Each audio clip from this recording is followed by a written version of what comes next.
Yes, they hide it better. So one family that I nanny for, they had a duplex. On one side, the husband and wife were staying there, and on the other side, there was another man and girl, a man and lady staying there. So when I first started nannying for the family on the left side, they decided that they wanted to do a share nanny, which means that I share my time with both families. Long story short, the family on the left side owned the duplex. The family on the right side was the ex-husband of the husband to the other lady. Yep, you heard me right. Both of the men had adopted kids.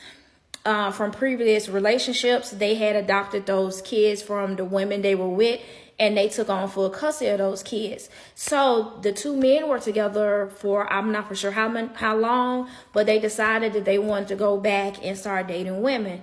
That was fine. So the first husband, let's say husband A, brought a duplex.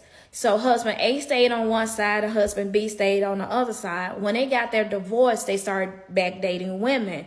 And when they started dating women, they told the women, this is what this was, this is what this was, and the women were okay with it. So when I became their shared nanny, I would always talk to the women because they really didn't have a lot of people to talk to because nobody would understand what was going on.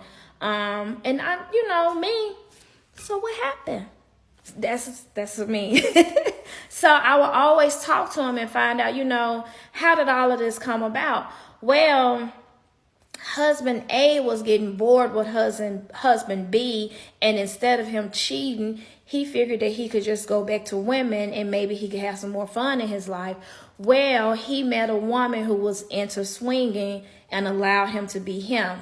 Husband B met a wife who was a librarian, and she was more quiet and more reserved. However, she was freaking nasty. So both of the families always joined together for family time, if you get what I'm saying. However, they went around their normal days as if nothing was going on. So when I became their shared nanny, I always heard about everything that they were doing. They didn't have parties, but they would travel to other parties. And when they would travel to other parties, I kept all three of the kids. And I would go, I might be at one house one day, at another house another day. And when they traveled overnight, I would just stay at somebody's house. And we did that for about 6 months before both of the families sold the duplex and moved to a different state.